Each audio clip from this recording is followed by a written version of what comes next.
Hello everyone, this is video number 2 for marginal costing.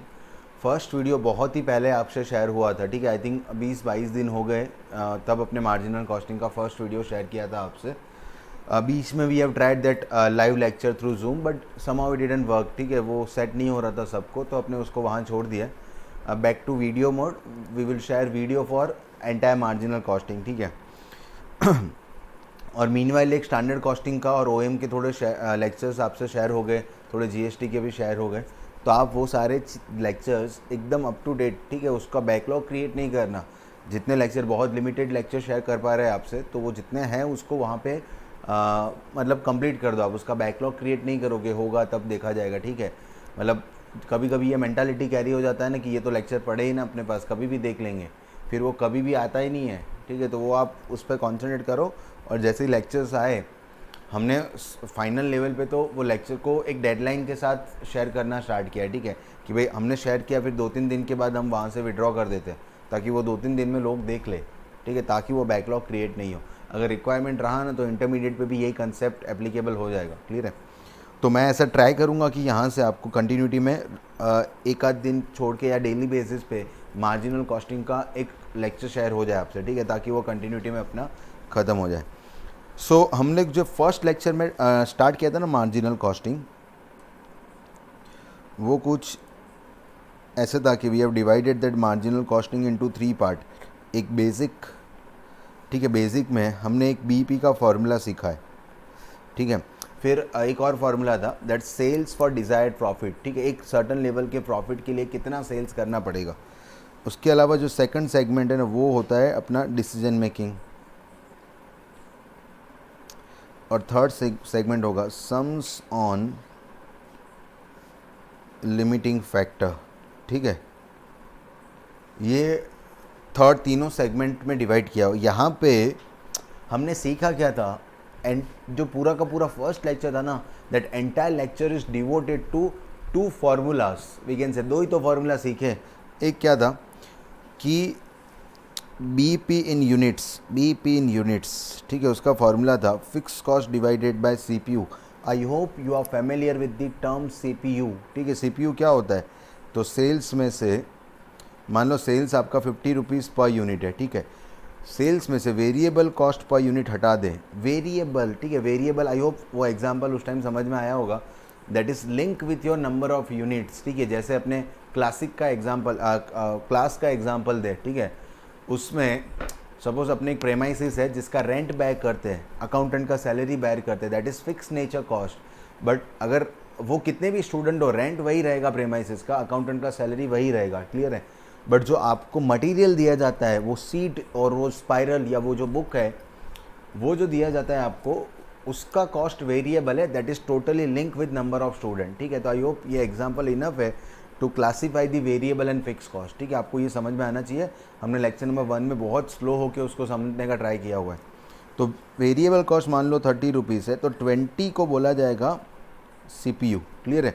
और मान लो आपका फिक्स कॉस्ट 40,000 रुपये है, तो 40,000 divided by 20, answer is 2,000 units. इसको बोलेंगे अपने BP, break even point, no profit no loss, clear है। एक और टर्म अपने सीखे थे, सेल्स फॉर डिज़ायर्ड प्रॉफिट। वो कुछ ऐसा था, fix cost plus profit divided by CPU. तो मान लो हम लोग 40,000 का आपका फिक्स कॉस्ट है और 20,000 का डिज़ायर्ड प्रॉफिट है, तो इसमें क्या हो जाएगा, 40 प्लस 20 डिवाइडेड बाय सीपीयू कितना है, 20। तो अगर आपको ये लेवल पे पहुंचना है ना, तो 60,000 divided by 20, you need 3,000 units to reach out at that, ठीक है। 3,000 यूनिट बेचने पड़ेंगे, तब जाके आप वहाँ पे पहुँच पाओगे, क्लियर है। खैर, हमारा जो फर्स्ट लेक्चर था that is devoted on that thing कि ये सब नहीं समझे अपने, हम लोग क्या मेंटालिटी कैरी करें for that marginal costing chapter. And believe me, अगर ये मेंटालिटी नहीं आया ना तो आप फंसोगे, क्लियर। आप फार्मूला पे गए तो जो लोग ग्रेजुएशन कंप्लीट करके आए अपने वहाँ पे, उन्होंने पढ़ा हुआ ये फार्मूला, ठीक है। बट मैं अब यहाँ पे आप सीए में इंटरमीडिएट लेवल पे अगर आप उसमें सम देखना स्टार्ट करोगे ना, तो आपको अपने सारे फार्मूला वो लगेंगे कि ये तो कुछ काम के नहीं है। आपको वो कंसेप्चुअल जाना चाहिए। व्हाट कंसेप्ट सेज, कंसेप्ट बहुत सिंपल है। वो क्या कह रहा है कि अगर मैं एक यूनिट बेचता हूँ, suppose I am selling 1 unit, that means I will get a revenue of 50 rupees, अगर 50 रुपीज़ का रेवेन्यू आएगा तो क्या ये इसको मैं प्रॉफिट बोल सकता हूँ? बिल्कुल नहीं, ठीक है, ये तो सेल्स है ना। इसमें से वो जो वेरिएबल कॉस्ट है, ठीक है, एक बार फिक्स कॉस्ट को साइलेंट करो, उसको बाद में देखा जाएगा। वेरिएबल कॉस्ट मतलब एक यूनिट एक्स्ट्रा बेचने पे वो खर्चा आ जाएगा ना, वो कितना है 30। तो हमारे हाथ में कितना आने वाला है for selling 1 unit, that is only 20 rupees, ठीक है। अगर वो 20 रुपीज़ को अपने प्रॉफिट बोलना स्टार्ट करे तो व्हाट अबाउट फिक्स कॉस्ट, ठीक है। ये 20 लेके मान लो आपने पहला यूनिट बेचा है, right now you are selling, you are operating at 0, ठीक है, 0 पे है, and then we have sold first unit पे अपने 20 रुपये घर पे आए, क्या इसको बोल सकते हैं अपने कि दैट इज़ योर प्रॉफिट? बिल्कुल नहीं, ये लेके हमको दिखाना पड़ेगा फिक्स कॉस्ट को। बट फिक्स कॉस्ट का टारगेट तो कितना था, 40,000 का। तो हम लोग ये वाला समझे थे रिकवरी वाला, कि एक यूनिट में अगर हमको 20 रुपये का रिकवरी आ रहा है, we will get 20 rupees by selling 1 unit, and we want to recover 40,000 rupees. 40,000 rupees के सामने आपको कितने यूनिट बेचने पड़ेंगे to reach out at break even, ठीक है। If you are selling only 2,000 unit, that means you are going to reach out only at break even, ठीक है। What is your target? The target is to achieve a profit of 20,000 rupees. And अगर आपको 20,000 कमाने हैं in that case, तो आप यहाँ पे देखना ध्यान से, एक यूनिट पे 20 रुपये, 40,000 के लिए कितने यूनिट? तो आंसर इज़ 2,000। 2,000 से प्रॉफिट थोड़ी ना आएगा, 2,000 तो सिर्फ ब्रेक इवन पहुँचाएगा।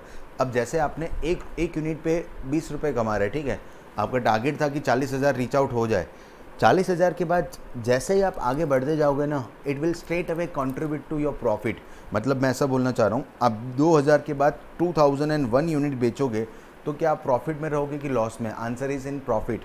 और कितना प्रॉफिट? तो प्रिसाइज आंसर है विदाउट कैलकुलेशन कि 2001 में से 2000 यूनिट्स जो थे वो तो ब्रेक इवन पहुँचने में लग गए। तो what is incremental sales after 2000 unit? That is only 1 unit, and per unit you are getting a contribution of 20।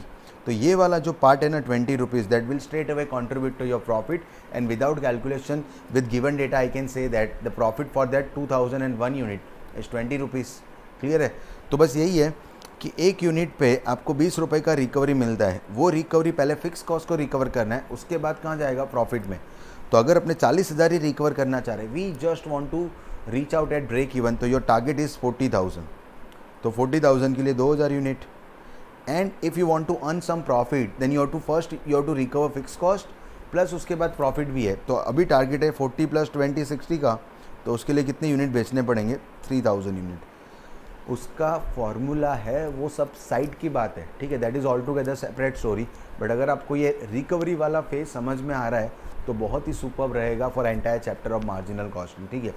और यहाँ पे सम इतने टेक्निकल है last part of marginal costing में कि जहाँ पे अगर आपका मगिंग वाला अप्रोच आ गया ना, तो मतलब आप वहाँ पे जाके इतने ब्लॉक हो जाओगे, ऐसा भी फील हो सकता है कि मेरे को मार्जिनल कॉस्टिंग आता ही नहीं है, ठीक है, अगर आप मगिंग वाले अप्रोच से चले गए तो।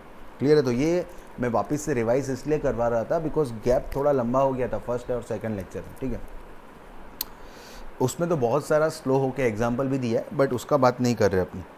अब है ना, मुझे सेकंड एक्चुअली ना बहुत सारे फार्मूला अभी आने वाले हैं, बट उसको अपने बाद में देखेंगे, ठीक है। मुझे ना सेकंड सेगमेंट स्टार्ट करना है, दैट इज़ डिसीजन मेकिंग, ठीक है। डिसीजन मेकिंग, अब सुनना ध्यान से, ये अपने लाइव लेक्चर में भी समझाने का ट्राई कर रहे थे बट उस टाइम सेट नहीं हुआ, ठीक है। अपने डेटा कुछ ऐसा है, मान लो एक ABC कंपनी है जिसका selling price per unit for product is 50, ठीक है, 50 रुपये, और variable cost per unit is 20 rupees, ठीक है, 20 रुपीज़ है variable cost per unit. Total fixed cost उसका है, लेट्स से फॉर एग्जांपल 30,000, ठीक है, 30,000 यूनिट। और अभी नंबर ऑफ़ यूनिट जो हम लोग बना रहे हैं ना, number of unit that you are producing, that is equal to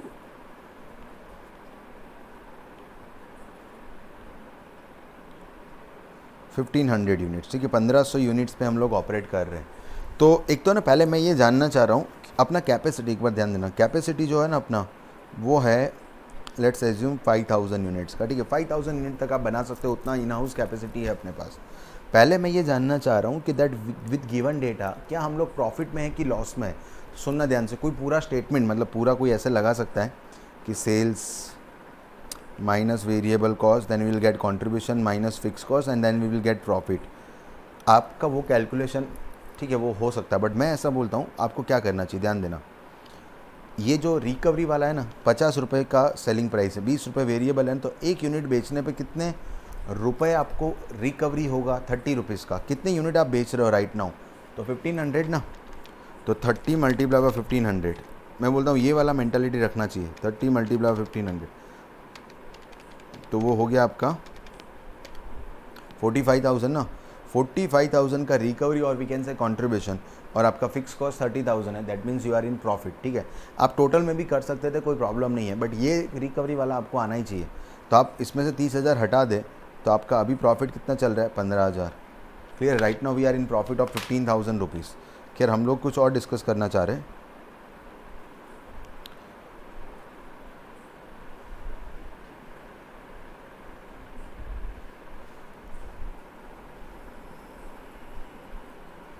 ध्यान देना आप लोग, यहाँ पे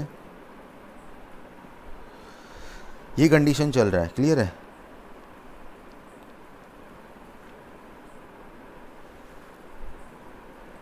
ओके आप यहाँ पे हो, ठीक है, in your capacity is 5,000 unit, that is most important aspect. ठीक है, अगर हम लोग इसका टोटल कॉस्ट पर यूनिट निकाले, टोटल कॉस्ट, तो ध्यान देना अपना वेरिएबल कॉस्ट पर यूनिट तो 20 रुपीज़ है, ये तो दिख रहा है अपने को।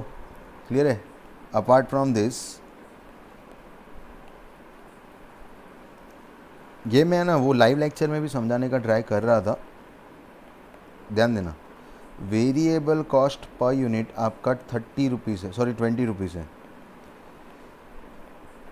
ठीक है, fix cost if you want to calculate in terms of per unit, तो कितने रुपए फिक्स कॉस्ट है? 30,000 ना, और 1500 यूनिट हम लोग बना रहे हैं, 1500 यूनिट्स। तो कैन वी से दैट, आप करो ना 30,000 divided by 1500, it will be 20 rupees. तो आपका अभी का कॉस्ट कितना है? 40 रुपीज़ पर यूनिट। कभी भी ऐसे कैलकुलेट करना नहीं चाहिए, बट मान लो ऐसा कर दिया है, तो ना आप बेच कितने में रहे हो? 50 में, तो आपका प्रॉफिट कितना है? 10 रुपये प्रॉफिट है, और कितने यूनिट बेच रहे हो? 1500, तो 10 multiply by 1500, answer is 15,000 rupees, that is your profit. ठीक है, ऐसे भी तो कैलकुलेट कर सकते थे ना। मैं बोल रहा हूँ ये वाला पार्ट अभी रिक्वायर्ड नहीं है अपना। मैं आपको ये कहना चाह रहा हूँ कि विद गिवन डेटा, ठीक है, एक क्वेश्चन है अपने माइंड में कि right now we are operating at 1500 units. ठीक है, 1500 यूनिट्स पे है। अभी एक कोई कस्टमर आया, ठीक है, और आपका कॉस्ट क्या चल रहा है? तो ये रहा 40 rupees per unit, 40 rupees per unit. ठीक है, एक कस्टमर आया, with that we are already sitting at 1500 unit. ठीक है, 1500 यूनिट तो बेच रहे हैं and we are already in profit scenario, profit में है। अब एक कस्टमर आया and he is asking for another 2000 unit. ठीक है, 2000 यूनिट बोले और चाहिए आपसे। क्लियर है? कितने यूनिट? 2000। क्या हमारे पास कैपेसिटी है? बिल्कुल, ठीक है 1500 से, मैंने बोला ना 5000 का कैपेसिटी है, तो 2000 और ऐड करोगे, then still you will reach out at only 3500, और भी स्पेयर कैपेसिटी रहेगा 1500 का। मैं ऐसा बोलना चाह रहा हूँ कि 1500 बना रहे हैं, 5000 का कैपेसिटी है, तो what is gap available in capacity? That is 3500। Out of that you can utilise 2000 unit, कोई प्रॉब्लम नहीं है उसमें। क्लियर है?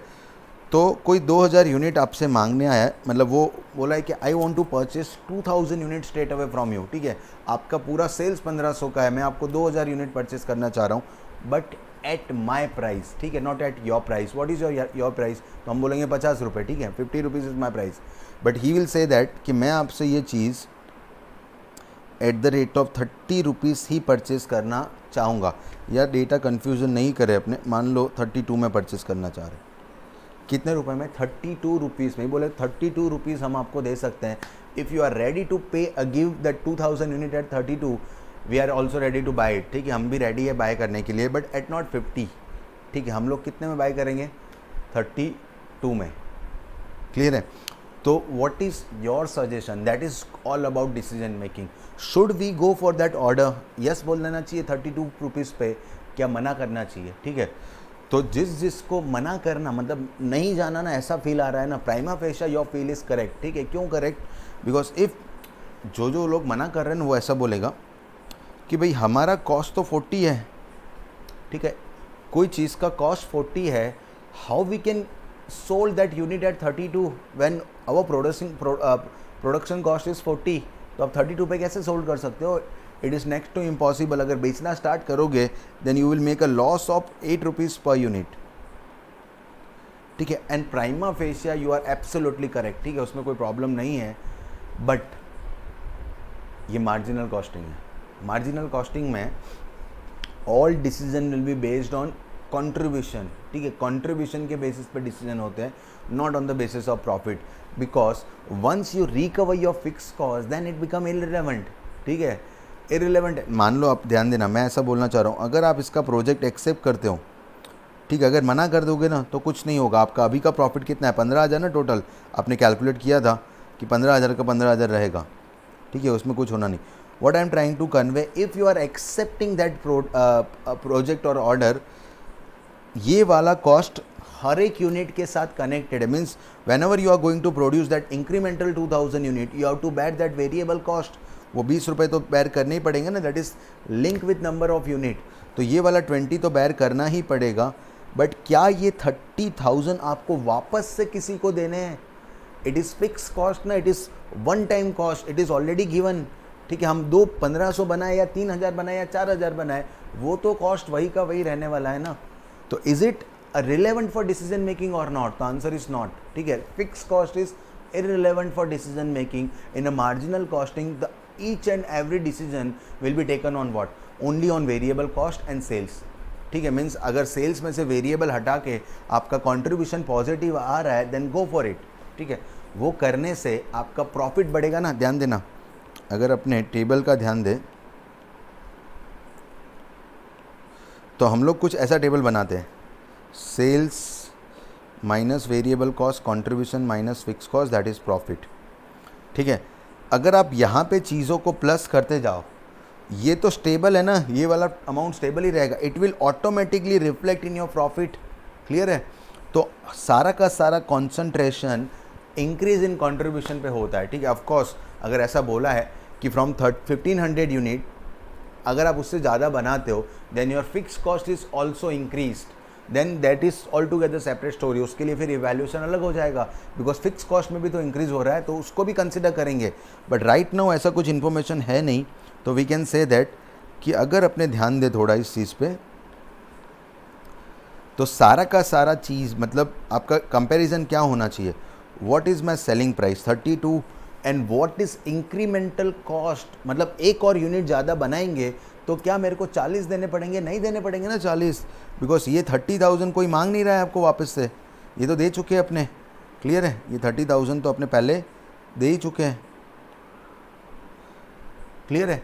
ये थोड़ी ना वापस किसी को देना पड़ेगा, आपसे मांगेगा क्या? आप थोड़ा रैशनली सोचो, मेरा इंक्रीमेंटली क्या जाएगा? 20, क्लियर है, 20 रुपये जाएंगे इंक्रीमेंटली, और आएगा क्या? तो 32 ना, तो 32 is my inflow, incremental inflow per unit, and 20 rupees my incremental cost per unit. What is my saving per unit? 12, और ये 12 रुपीज़ सीधा प्रॉफिट में इफेक्ट करेगा, 12 रुपये से सीधा प्रॉफिट बढ़ जाएगा। न multiply by number of unit for that order, and number of unit for that order is 2000, that means 24,000 rupees से आपका प्रॉफिट बढ़ जाएगा if you accept that order, ठीक है।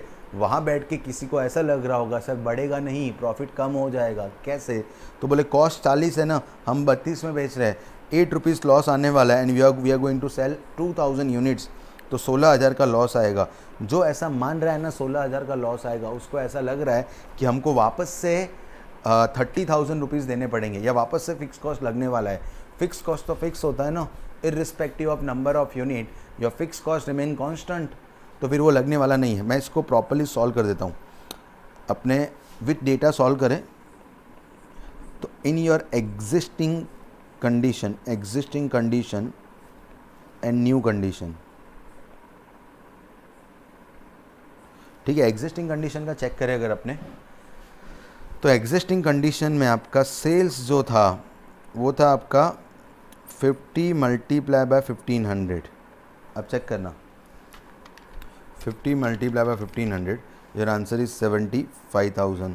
इसमें से वेरिएबल कॉस्ट माइनस करें तो 20 मल्टीप्लाई बाय 1500, दैट इज़ 30,000, ठीक है। That is your contribution 45,000 minus fix cost था 30,000, तो प्रॉफिट था अपना विथ एग्जिस्टिंग कंडीशन 15,000, 15,000 का आपका प्रॉफिट था, ठीक है। ये कौन सा प्रॉफिट है? That is with existing condition, okay. अगर अपने प्रपोज कंडीशन की बात करें तो सुनना ध्यान से, उसमें 2 कॉलम होंगे, एक एग्जिस्टिंग का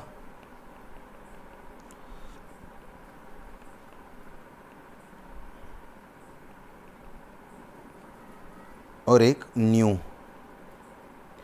एग्जिस्टिंग का तो ये कॉपी कर लेना कि ये 75,000 सेल्स है, 30,000 उसका वेरिएबल कॉस्ट है, 45,000 कंट्रीब्यूशन आएगा, फिक्स कॉस्ट 30,000 होगा, प्रॉफिट कितना होगा? 15,000। अब ध्यान देना, न्यू में आप कितने यूनिट बेचने वाले हो? 2,000 यूनिट्स, और कौन से रेट पे बेचेंगे? 32 के रेट पे। 2,000 unit eight the rate of 32, answer is only 64,000। इसमें से 2,000 मल्टीप्लाई बाय 20, वेरिएबल कॉस्ट तो 20 है ना, तो ये हो जाएगा 40,000। तो ये बचा कितना? 24। अब अगर इसमें अपने आगे बढ़ा दे और टोटल लिखना स्टार्ट करे तो ध्यान देना, what will be your total contribution after accepting that order? तो answer is 45 plus 24, 45 plus 24, answer is 69,000। 69,000 में से फिक्स तो फिक्स ही है ना, वो थोड़ी डुप्लीकेट होने वाला है, बोले वापस दे दो 30,000, ऐसा थोड़ी होने वाला है, वो तो कांस्टेंट ही है। मान लो fix cost of rent of the premises, तो rent of the premises number of unit बढ़ने से थोड़ी ना बढ़ जाता है, वो तो कांस्टेंट रहता है, ठीक है। तो ये आ गया आपका 39,000। What I am trying to convey, इतना सारा झमेला करने की ज़रूरत नहीं है, बहुत सिंपल क्या था, what is your existing profit? 15,000 ना, इसमें प्लस करो क्या, तो पर यूनिट आप कितने में बेचा? 32 में, और 20 रुपये आपका वेरिएबल कॉस्ट था, तो इसमें से बचे कितने? 12 रुपये। 12 पर यूनिट आपका सीधा प्रॉफिट में कंट्रीब्यूट करेगा, बिकॉज ये तो बात बहुत बार बोल चुके हैं कि as your increase, as your contribution is increase, simultaneously your profit will also increase, ठीक है। सेम मैनर में इंक्रीज होता रहेगा, बिकॉज कंट्रीब्यूशन और प्रॉफिट के बीच में एक ही चीज़ है, होता है क्या? Fix cost. वो तो एक बार स्टेबल हो गया ना, फिर क्या होगा? जितना कंट्रीब्यूशन बढ़ा उतना फिक्स प्रॉफिट बढ़ेगा।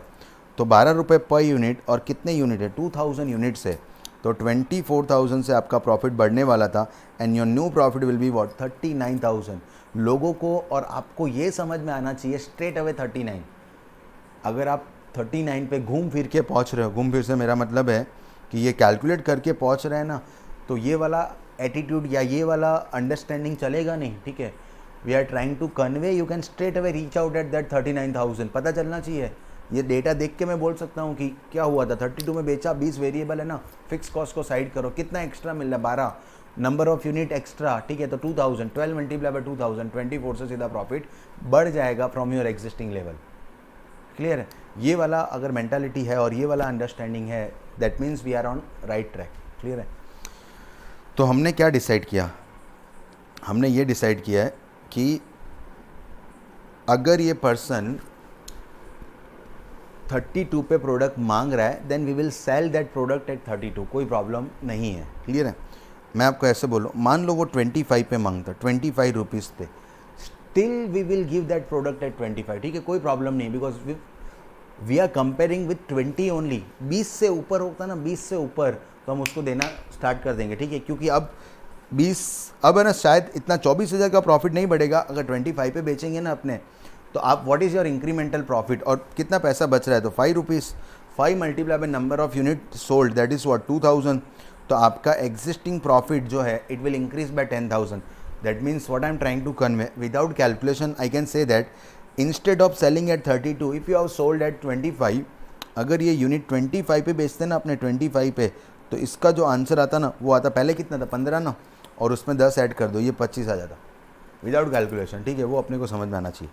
तो हम लोग 25 पे भी बेच देंगे ना, मैं बोल रहा हूँ 20 के ऊपर कोई भी रेट पे बेच देंगे, ठीक है। 20 पे बेचना है कि नहीं, वो थोड़ा सब्जेक्टिव मैटर है, that is totally depend on you, ठीक है। 20 पे बेचोगे ना तो your profit will not increase. तो कोई बैठ के ऐसा बोलेगा कि सर प्रॉफिट नहीं इंक्रीज हो रहा, तो कर क्या रहे अपने, ठीक है।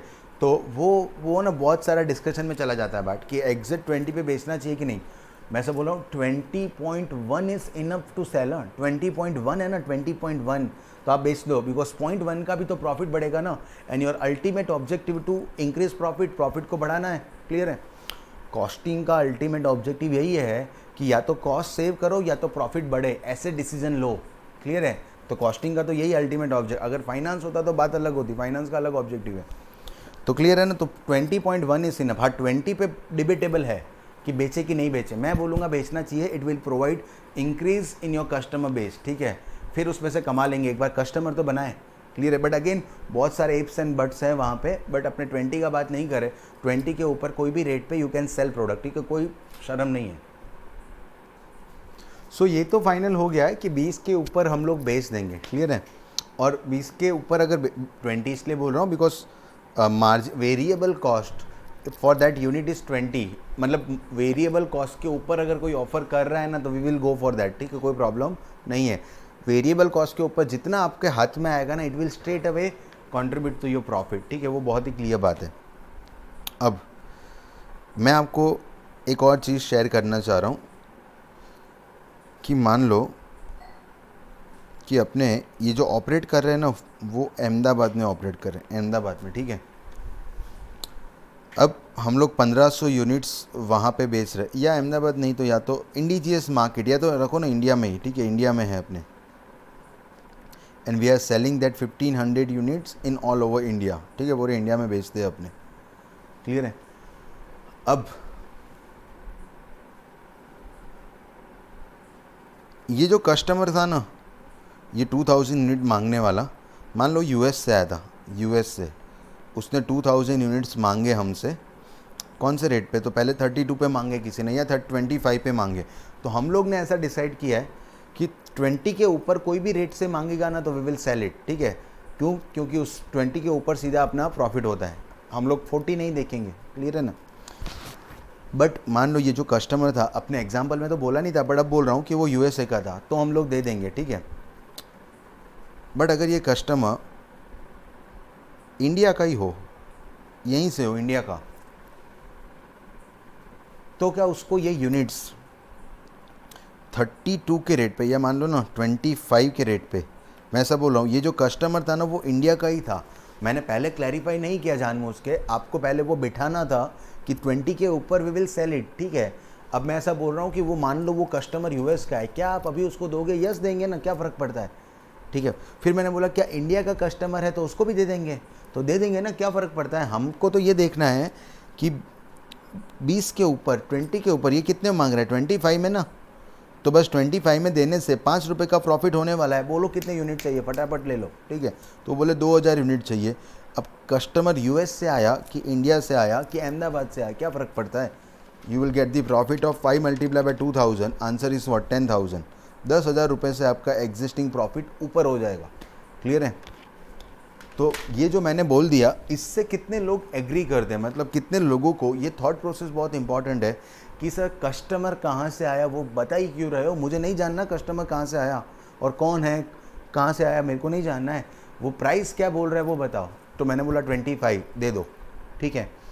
अगर आपका ये मेंटालिटी है, ठीक है, कि यहाँ कस्टमर कहाँ से आया, कौन से लोकेशन से है, अपने मार्केट से है, बाहर से, ये मैटर नहीं करता है, तो यू आर रॉन्ग। क्लियर है? क्यों रॉन्ग? सुनना ध्यान से। When you are selling to outside India, ठीक है, आउटसाइड इंडिया दे रहे हो ना, मतलब ये जो प्रोडक्ट आपने 2000 यूनिट आउटसाइड इंडिया दिए यूएस में, तो वो पर्सन आपको इंडिया में कंपटीशन थोड़ी प्रोवाइड करेगा। अगर आपने इसको दे दिया इंडियन कस्टमर को दे दिया, एक इंडियन कस्टमर है जिसको आपने अपना प्रोडक्ट 25 रुपये में दे दिया है, तो उसको तो लॉटरी लग गई ना। क्यों लॉटरी लगी? ये आपसे 2000 यूनिट लिए, क्लियर है, कितने में? 25 में, आपसे ही लिए। मार्केट में गया, बोले 30 में उठाओ, कितने में? 30 रुपीज़ में उठाओ। और टारगेट किसको करेगा? आपके जो ये 1500 यूनिट बेच रहे हो ना आप, उसी को जाके बोलेगा ना कितने में ले रहे हो। वो बोले हम तो 50 में ले रहे हैं, बोले 30 में मैं देता हूँ ना, ले लो, ठीक है। तो ये तो राउंड सर्कल घूम के आप पे ला जाएगा ना। We want to recover fix cost from our existing customer. ये तो एक लिबर्टी है अपने पास कि फिक्स कॉस्ट रिकवर हो गया है, that's why we are able to sell at 25, otherwise your cost is 40, ठीक है। तो वो जो लिबर्टी है ना, उसको कहाँ पे यूज़ करना, दैट इज़ इम्पॉर्टेंट। अगर आप इंडिजियस अपना कस्टमर को देने लगे, लोकल कस्टमर को, it can provide straight competition to you, ठीक है। और फिर वो स्ट्रेट कंपटीशन में आपका जो एग्जिस्टिंग सेल्स है ना, जिसके ऊपर हम लोग इतना जंप कर रहे हैं, बोले बेच दिया हमने 1500 यूनिट, फिक्स कॉस्ट रिकवर हो गया है, बेच दो अभी 20 के ऊपर कोई भी रेट पे, तो वो जो कॉन्फिडेंस आ रहा है ना, वो एग्जिस्टिंग यूनिट की वजह से आ रहा है। अगर आप ऐसी गलती कर दो तो वो आपके एग्जिस्टिंग यूनिट पे डेंट आ सकता है, क्लियर है, फिर आप प्रॉब्लम में आ सकते हो, ठीक है।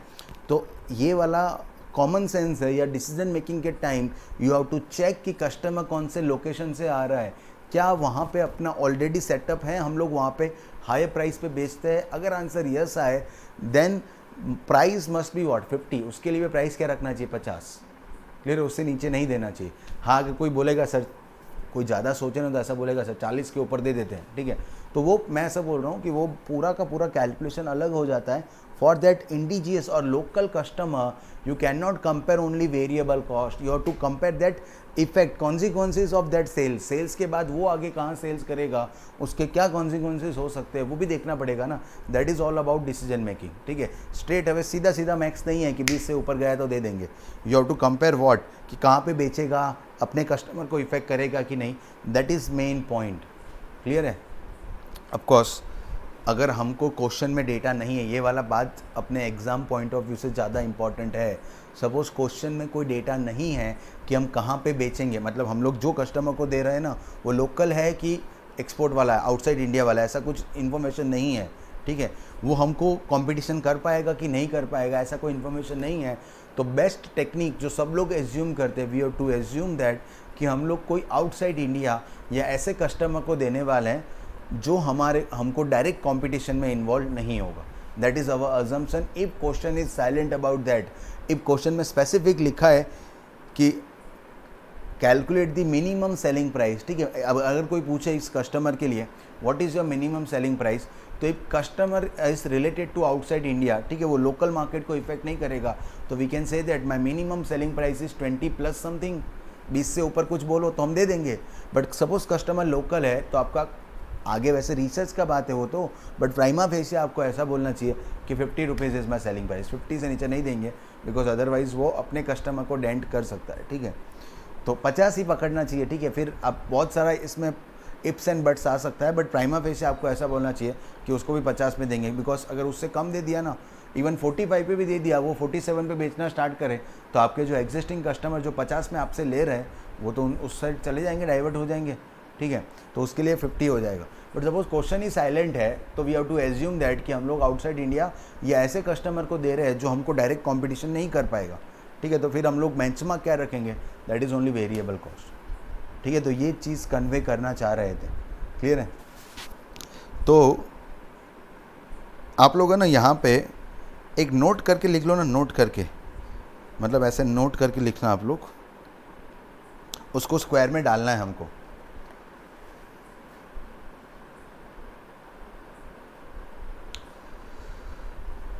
लिखना आप लोग, इन marginal costing,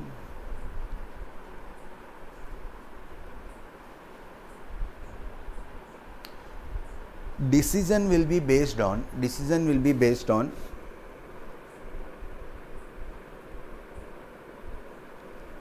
incremental contribution. Decision will be based on incremental contribution.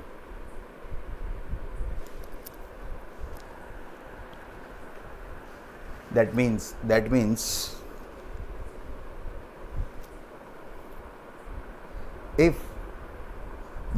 if we have to decide a selling price,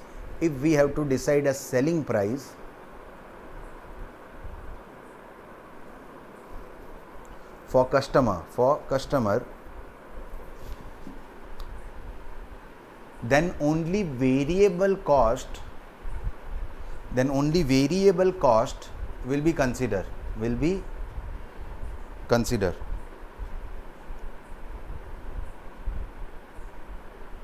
Clear है, full stop. If selling price is more than variable cost,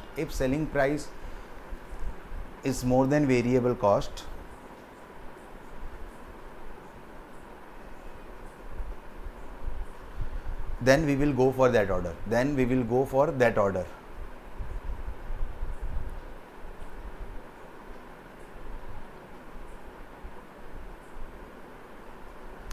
अब ये यूनिवर्सल है, ठीक है, ये common understanding अपना ऐसा ही है through out the chapter, but इसमें दो एक्सेप्शन है, ठीक है। पहला एक्सेप्शन मैं बोल चुका, तो लिखना एक्सेप्शन, नेक्स्ट लाइन में लिखना एक्सेप्शन, उसमें नंबर 1, उसमें नंबर 1 एक्सेप्शन, उसमें नंबर 1। ये जो रूल लिखा दिया ना, ये चीज़ नोट करके, ये पूरे चैप्टर में एप्लीकेबल है। 2 एक्सेप्शन है उसके, तो वो चीज़ लिख लेते हैं, ठीक है। Number 1, if customer is local 1 और इंडिजियस, ठीक है।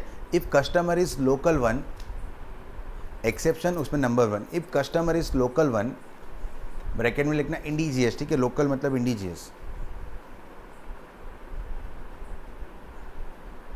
ठीक है। लोकल 1 है तो ये एक्सेप्शन में आ जाएगा, ठीक है। एंड नंबर 2 लिखना आप लोग, नंबर 2 में आएगा when your existing sales when your existing sale is below BEP, अभी बीईपी से नीचे है अभी, ठीक है।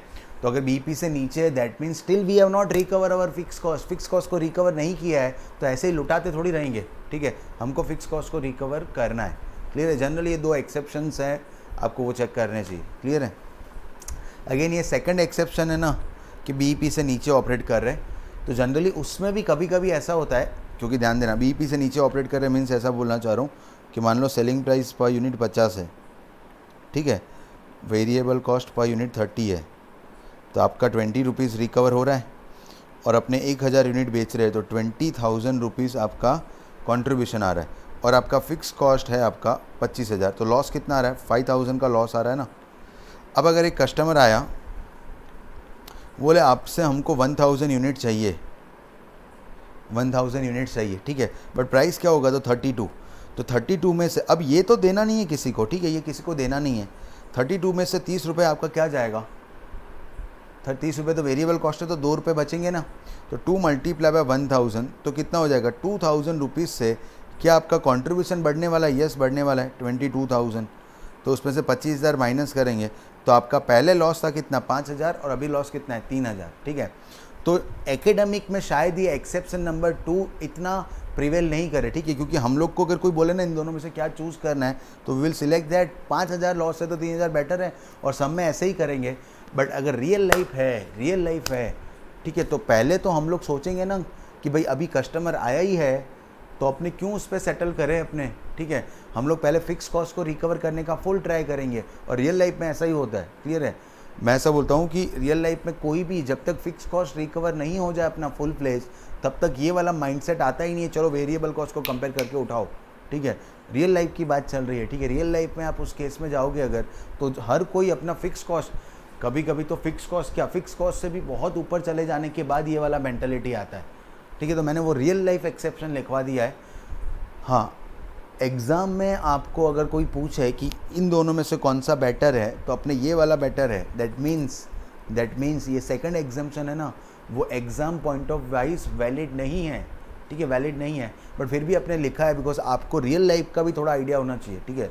अब ऑब्वियसली है ना, मैं अभी तक लॉस में चल रहा हूँ, तो मैं तो पहले फुल सेलिंग प्राइस पे बेचूंगा ना, मैं थोड़ी ना वो वाला मेंटालिटी ला दूंगा चल वेरिएबल कॉस्ट को कंपेयर करके उठाओ डेटा, ठीक है, वैसा नहीं होगा, ठीक है। वो ऑब्वियस है, आपको फुल कैलकुलेशन करना पड़ेगा।